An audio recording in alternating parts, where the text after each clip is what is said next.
So Indiana are a team that are literally one piece away from competing for a championship. They are one piece away.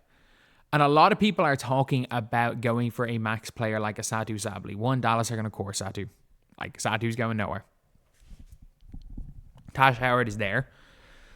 She is there to be taken. But the funny thing is a lot of people are just think that because Erica Wheeler is gone, that they have a max contract. They don't. Kelsey Mitchell is playing on under a max right now. You're going to have to give Kelsey Mitchell the full max. And the reason why this team does not have a max contract to give is because they gave Katie Lou a 2-year contract.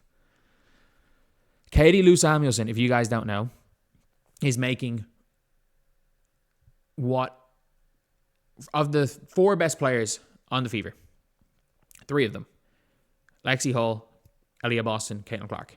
Katie Lou Samuelson is making more money than, or she's making the same amount as Boston, Clark, and half of Lexi Hull combined.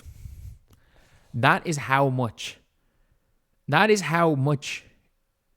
money Katie Lou Samuelson is making. Now, everybody talks about Erica max contract Wheeler. What about Katie almost a max contract Samuelson? At least Erica Wheeler, 3 years before she got that deal, was the All-Star MVP. Katie Lou Samuelson is in the league because of how she played at UConn. She's never shot the ball well in the WNBA. And you know what? She's had passable percentages.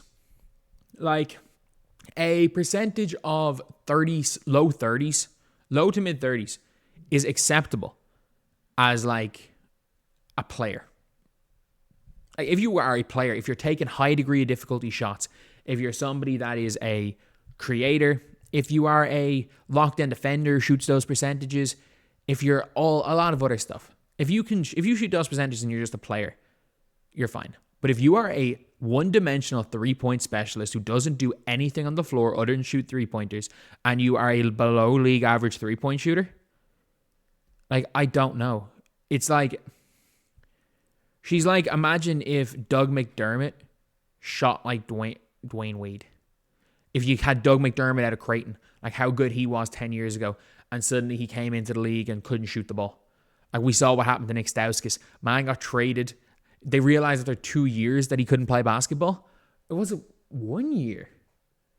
No, it was 2 years. He got 2 years before they realized he couldn't play basketball. And they had to give up a pick swap just to get off his contract, his rookie contract. But like Nick Stauskas is out of the league. Maybe he was out of the league quickly. Either way, he wasn't getting a max. He wasn't getting a near max. And I don't want to hear the excuse of nobody would sign for Indiana. Like, you could have gotten a better player for a max. They literally had Victoria Vivians on a near minimum. They cut her. They're still paying Vivians, by the way. This team cut Vivians and are still paying her. I don't think Vivians is very good, but she's better than Katie Lou Samuelson. She can at least play some defense. So, and the worst part about this is a lot of people are being like, oh, the Fever can push on. They're that one piece. Wait, they're not going to get that one piece. The Katie Lou contract has screwed them because you're going to have to pay Temi Figbenley more than the minimum. You don't have more than $150K. You don't have much of the Erica Wheeler money left because you're going to have to give that. If Katie Lou was just signed on a 1-year deal, you have a max. They would have a max. They give Katie Lou 2 years. And I don't like the Damaris Dantas. I just don't think Damaris Dantas is very good at I don't think she's good at basketball. I think she can shoot. She's got decent hands and that's it. I think she does more bad than good on the floor. But at least Dantas is making half of Katie Lou Samuelson. For a half of Katie Lou, you could have signed Megan Gustafson. And, why was she even being brought in? She had a mediocre year, missed a year. Obviously, on maternity leave, she missed a year.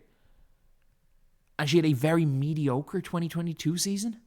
And then missed a year, and you're bringing her in and near max, expecting her to walk into the starting lineup. She's currently the worst player in the WNBA. Christy Wallace is better than her. And I mean that. Christy Wallace is better than Katie Lou Samuelson. And I can't believe I'm saying this. I can't believe I'm saying anyone is worse than Christy Wallace, but she is. Because the difference is that Christy Wallace, I don't actually think that Christy Sides was wrong. Christy Wallace is not a terrible defender. I think she's a terrible player. She's not a terrible defender. Like, she is a more than passable defender. But you're looking at a free agency class where one of the Connecticut Sun players are going. They're stuck with Marina Mabrey. That is maybe the only trade that you might be able to make, is like, maybe you go to the Sun, because the Sun, she's cheaper than Mabrey, and the Sun have to basically get off somebody because of the hard cap. Maybe you go to the Sun and be like, we will give us Marina Mabrey, give us something as well.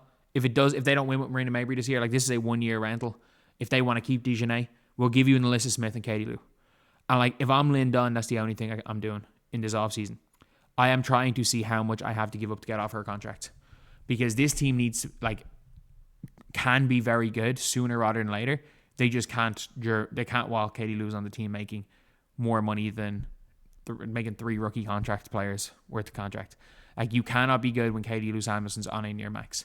Like, to be fair, Seattle are paying. She's not the worst contracts. Seattle are paying Mercedes. She's worse than paying Mercedes Russell the same amount. At least Mercedes Russell can come on and do something on the bench.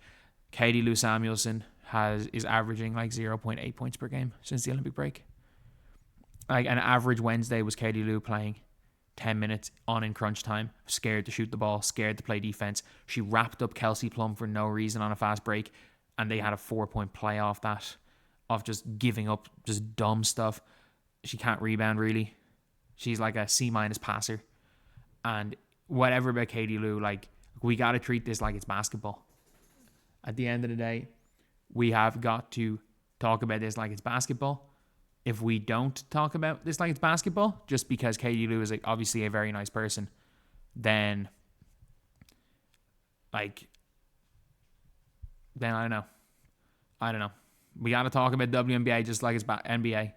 Like, there was nobody that was like, the amount of abuse Rudy Gobert gets for being on a max contract, when obviously it's very, very different amount of money in the max contract. 175k versus 50 million are 2 very different things.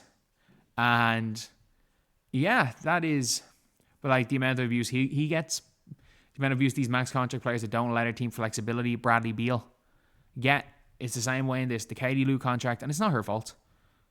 She's playing terribly. That's not her fault. It's Lynn Dunn's fault. It is 100% Lynn Dunn's fault for giving her that contract. One of the dumbest contracts I've seen in sports.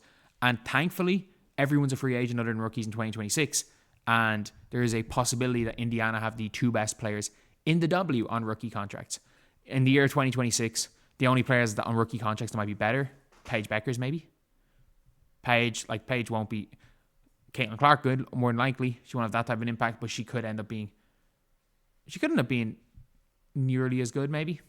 I don't know. It'll be interesting to see how Paige gets on. Either way, that's the video. Thank you guys for watching. Please like, comment, and subscribe.